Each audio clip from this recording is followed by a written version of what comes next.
कश्मीर का नाम सुनते ही एक सुंदर सी जगह का चित्र सामने आता है। पर कश्मीर में एक ऐसा गेस्ट हाउस है जिसमें कोई भी रहने को जाता है तो वो जिंदा नहीं बचता।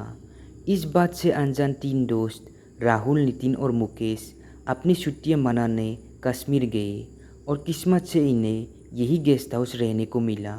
ये गेस्ट हाउस बाकी सभी गेस्ट हाउस से काफ़ी सस्ता था, इसलिए तीनों ने इसी गेस्ट हाउस में रहने का मन बना लिया था। इस गेस्ट हाउस में कोई भी सुविधा नहीं थी, ना तो इसमें कोई गार्ड था, क्योंकि वहाँ के सभी लोकल लोग इस गेस्ट हाउस के बारे में सब जानते थे। इसलिए उसमें कोई भी काम करने के लिए तैयार नहीं होता था। तीनों आज ही कश्मीर पहुँचते हैं और उसी गेस्ट हाउस में रहने के लिए जाते हैं। कुछ देर गेस्ट हाउस में रहने के बाद अब तीनों को काफ़ी भूख लगने लगी, इसलिए तीनों गेस्ट हाउस से ही कुछ दूर पर एक ढाबा था, वहाँ खाने के लिए गए। तीनों खाना खा ही रहे थे, तभी उनके पास आकर एक आदमी ने बोला, सुना है उस गेस्ट हाउस में कुछ लोग फिर से रहने के लिए आए हैं, अब फिर से मौत का नाश होगा, वो आत्मा नहीं छोड़ेगी उन्हें।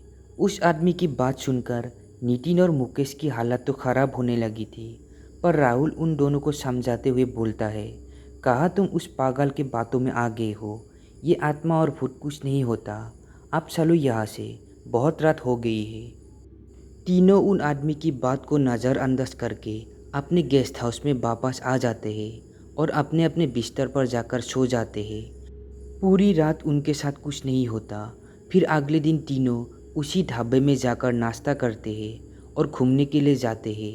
पूरा दिन घूमने के बाद वो तीनों उसी ढाबे में आकर बैठ जाते हैं। कुछ देर बैठने के बाद राहुल नितिन और मुकेश से बोलता है, तुम दोनों रूम पर पहुँचो, मैं अभी आया।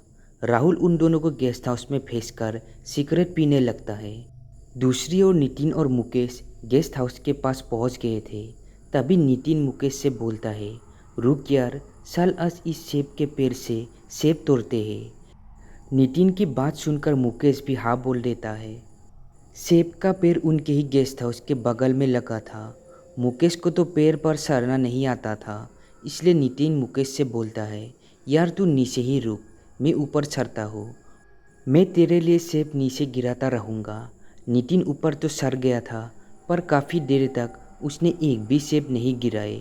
उस समय काफ़ी अंधेरा हो गया था, इसलिए मुकेश को नितिन नहीं दिख रहा था।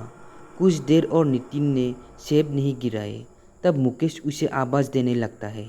तभी वहाँ पर राहुल भी आ जाता है और मुकेश से बोलता है, क्या हुआ और नितिन कहाँ है।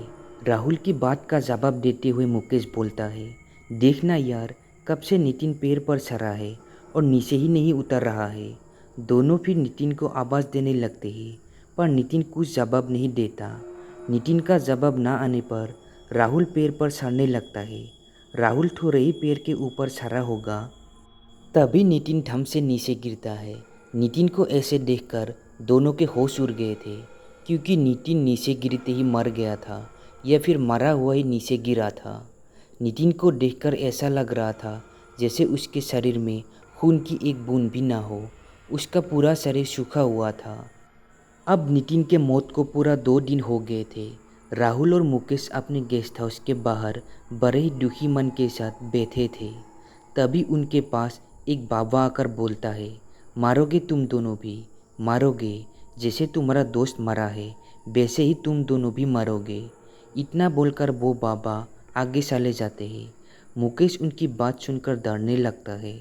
मुकेश को ऐसे डरता देख राहुल बोलता है, अरे तू भी कहाँ इस पागल बाबा के बात में आ रहा है। राहुल भले ही बाबा की बात ना माना हो, पर मुकेश को बाबा पर पूरा विश्वास हो गया था और मुकेश राहुल को बिना बताए ही उसकी ओर जाने लगता है जिस ओर बाबा गए थे। इधर दूसरी ओर राहुल को जब मुकेश कहीं नहीं दिखता तो वो इधर उधर मुकेश को ढूंढने लगता है। राहुल मुकेश को ढूंढते ढूंढते उसी सेब के पेड़ के पास जाता है और वो देखता है मुकेश उसी सेब के पेड़ के नीचे बैठा था। राहुल ने सोचा उसे नितिन की याद आ रही होगी, इसलिए वो यहाँ पर बैठा है। राहुल मुकेश के पास जाकर बोलता है, क्या हुआ मुकेश, नितिन की याद आ रही है, चल यार थोड़ा कहीं घूम कर आते हैं, तेरा भी मन हल्का हो जाएगा। और मुकेश भी राहुल की बात मान जाता है और वो दोनों थोड़ा घूमने के लिए निकल जाते हैं। दोनों गेस्ट हाउस के अभी थोड़े ही आगे गए थे, तभी उनके पीछे से मुकेश आ जाता है। मुकेश राहुल के साथ उनके ही जैसे देखने वाले आदमी को देखकर बोलता है, अरे ये कौन है? राहुल के साथ मेरे जैसा? कहीं वो तो नहीं जिसके बारे में बाबा ने अभी बताया था? अगर वही है तो मुझे किसी तरह से ये ताबीज़ राहुल को देना होगा, जो अभी बाबा ने बनाकर दिया है। मुकेश धीरे धीरे और छुपते छुपते राहुल के पास जाने लगता है। मुकेश इसलिए छुपते छुपते जा रहा था क्योंकि अगर वो मुकेश को देख लेता तो वो उसी वक्त राहुल को मार देती। किसी तरह मुकेश राहुल के पास छुपते छुपते पहुंच जाता है। मुकेश राहुल को हल्की सी आवाज़ देकर एक ताबीज़ राहुल के पास फेंक देता है और राहुल उस ताबीज़ को तुरंत पकड़ लेता है।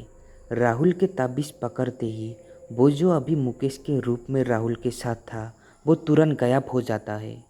मुकेश राहुल के पास जाकर पूरी बात बताता है कि वो कैसे बाबा के पास गया था और बाबा ने उसे बताया कि उस गेस्ट हाउस में एक लड़की की आत्मा रहती है।